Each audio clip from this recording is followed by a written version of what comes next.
Bapak Desa,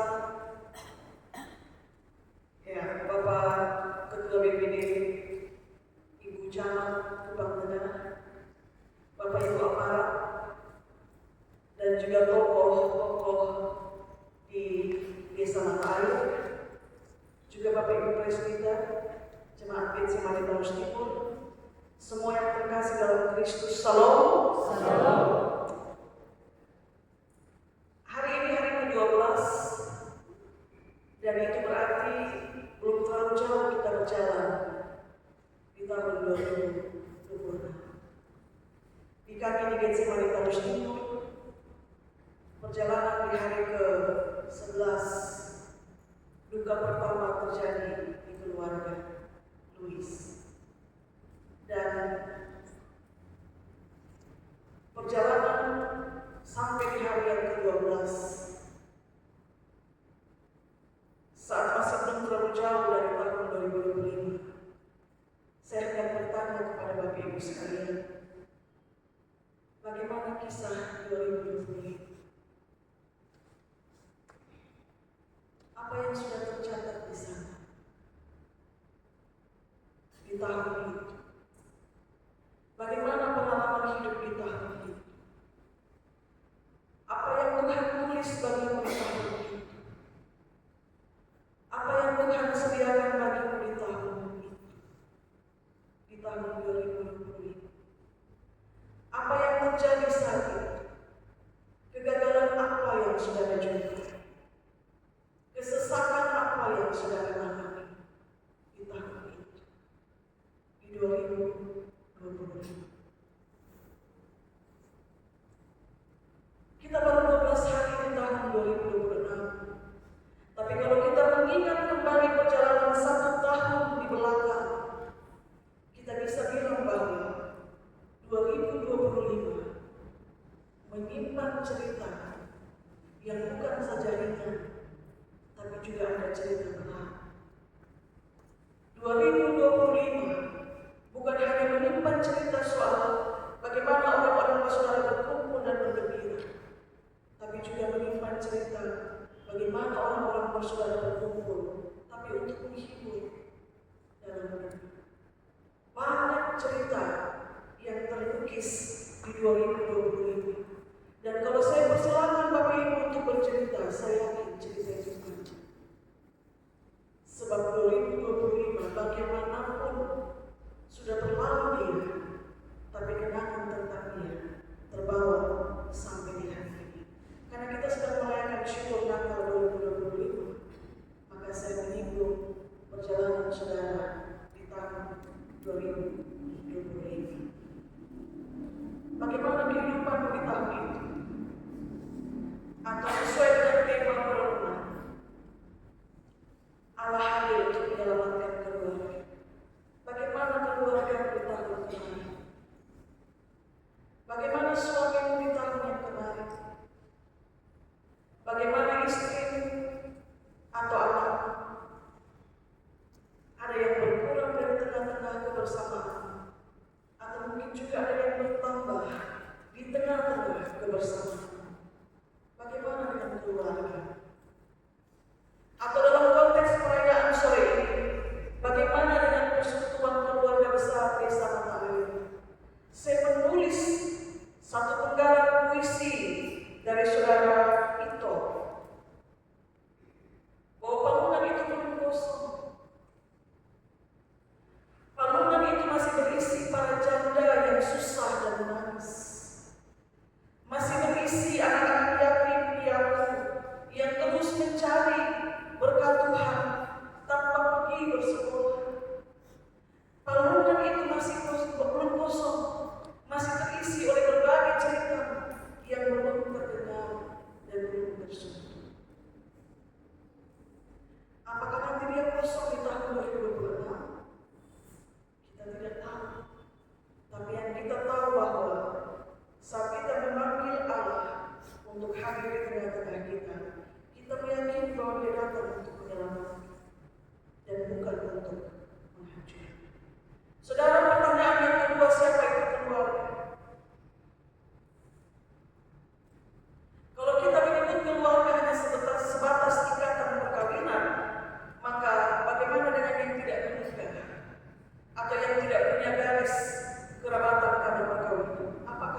bisa menjadi keluarga. Kalau kita menyebut keluarga adalah mereka yang punya ikatan darah, bagaimana dengan yang tidak punya ikatan darah dengan kita? Atau yang satu suku dengan kita, yang satu tahun kelahiran, yang satu profesi, yang satu dusun, yang satu RT atau satu RW itu disebut keluarga. Bagaimana dengan yang tidak se-RT dengan kita, yang tidak sedusun dengan kita? Siapa itu keluarga? Bapak Ibu,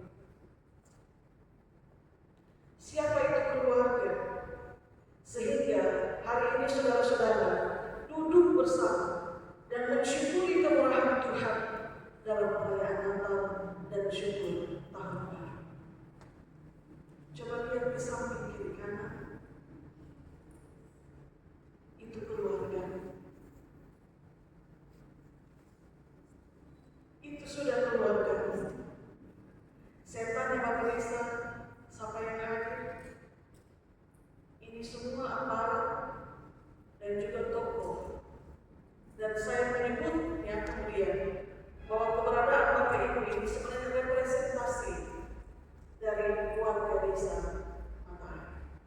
Jadi ini representasi dari seluruh warga desa Mata Air yang tidak ada di sini, tapi Bapak Mama adalah keterwakilan dari warga desa Mata Air yang menaikkan syukur kepada Tuhan. Maka meskipun orang-orang itu tidak hadir, dia keluarga. Karena dia representasi, saudara representasi dari mereka, dari warga desa Mata Air. Saudara-saudara yang terkasih dalam Kristus, bacaan ini kita dengar ulang-ulang dalam setiap perayaan, bahkan perayaan Natal nasional pun kita tahu, kita membaca teks ini. Karena ini bukan teks atau tema yang dipilih oleh Majelis Sinode ini tema PGI. Tema perayaan Natal PGI dan KWI, Konferensi Wali Gereja Indonesia.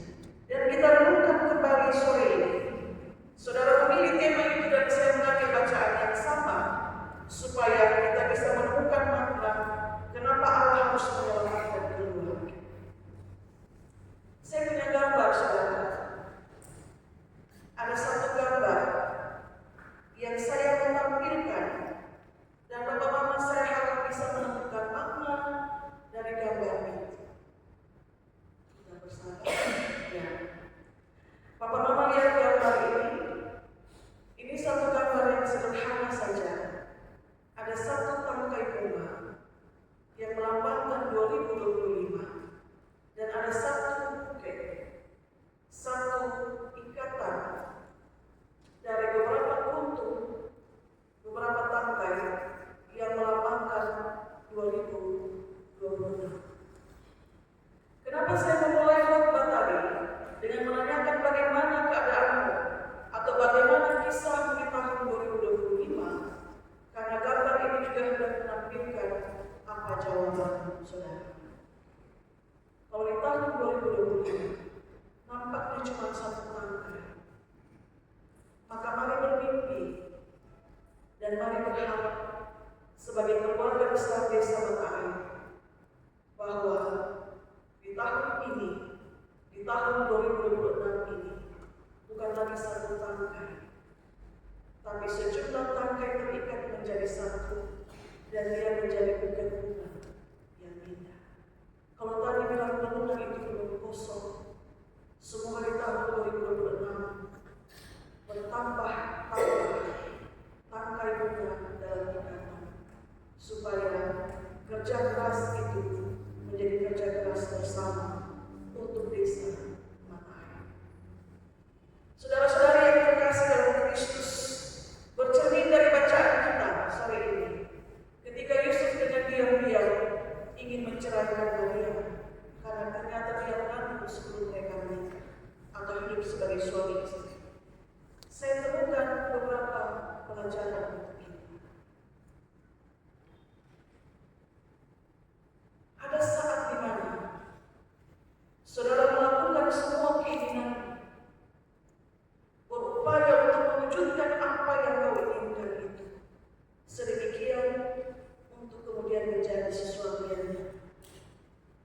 Tapi saudara harus tahu bahwa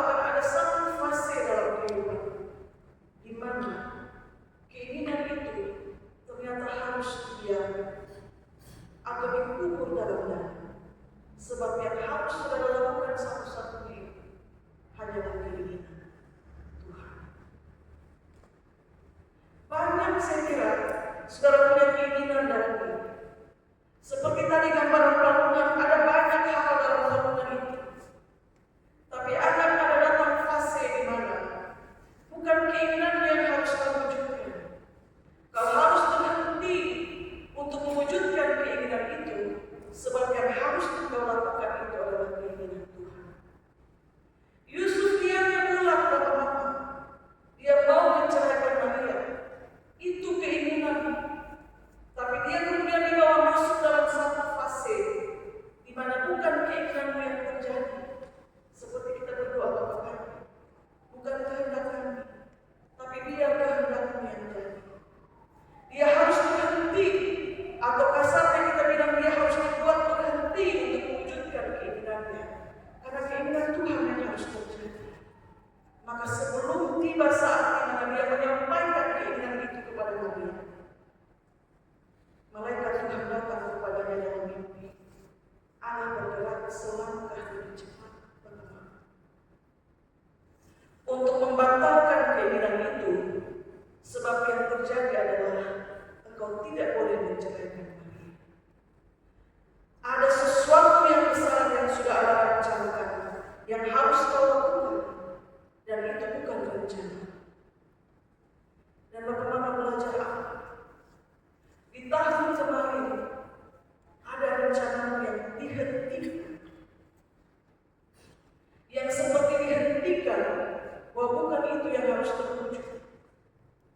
Dan yang harus terwujud itu kau dibawa ke dalam satu fase di mana kau tidak mengerti sama sekali kenapa Tuhan bawa saya ke tahap ini. Sesuatu yang tidak masuk akal, tapi dia bawa engkau ke sana supaya engkau melihat bagaimana dia bekerja. Dan karena itu dia bangun. Selesai mimpi malam itu, dia tidak lagi menjalankan rencananya. Yang dia jalankan itu bagaimana Tuhan berencana, yaitu apa? Dia mengambil Maria menjadi istri. Itu Tuhan berencana. Yusuf berencana juga sebenarnya demikian, bahwa ini menjadi istri. Tapi karena dia tahu bahwa ini mengandung sebelum mereka hidup sebagai suami istri, dia mengubah rencananya untuk mereka berpisah. Tapi Tuhan berencana dengan tidak, maka rencana Tuhan terjadi. Lalu kita belajar yang kedua, Bapak-Bapak, dari cerita kebingungan Yusuf, kegalauan hatinya, bahwa ada saat di mana segala sesuatu itu terjadi tidak seperti yang engkau rencanakan, yang kau rancangkan sedemikian. Segala sesuatu nampak tiba-tiba menjadi kacau, jauh dari apa yang sudah diatur secara matang. Kacau, ya. Saat saudara merasa bahwa saya tidak memahami ini, yang saya rancangkan ini demikian, tapi kemudian kenapa Tuhan izinkan ini yang terjadi demikian, maka saudara menjadi bingung. Datang perasaan ketakutan, kecemasan. Saya meminta yang baik daripada Tuhan ketika saya memulai memikirkan rencana ini. Tapi di tengah perjalanan, saya tidak mengerti dia mengandung dari Roh Kudus. Saya tidak mengerti kenapa anakku begini. Saya tidak mengerti bahwa di usia yang demikian, kenapa Tuhan ambil suami. Saya tidak mengerti di perjalanan tahun kemarin, kenapa Tuhan ambil istri. Saya tidak mengerti kenapa tujuan saya ke sana. Tuhan bawa saya berbelok sejenak. Saya tidak mengerti. Maka seperti Yusuf, saya perlu untuk ditolong memahami semua kekacauan itu dari kacamata Tuhan.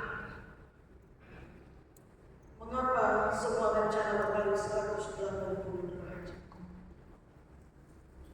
Bapak, Mama, saudara-saudari yang terkasih, kita belajar lagi dari cerita ini.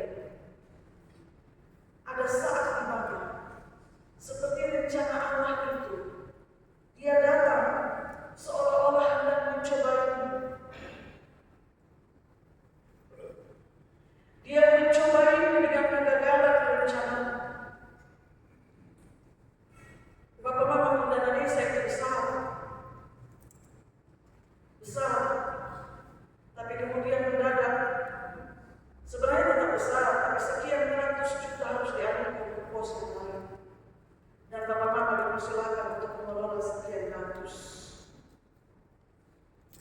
mintalah hikmat Tuhan, supaya apa yang Tuhan beri itu kemudian mencukupi kebutuhan di desa Matahari. Ada saat di mana Tuhan seperti mencobai dengan gagah. Pernah merasa itu Bapak? Seperti Tuhan sedang mencobai. Tuhan sedang mencobaikah saya? Sedang mencobaikah saya? Dengan gereja yang cukup baik di desa ini. Kemudian ada hadiah yang didapat. Apakah pernah Bapak berpikir bahwa itu juga termasuk dari cobaan? Bagaimana Engkau mampu mengelola yang sedemikian besar dan bagus?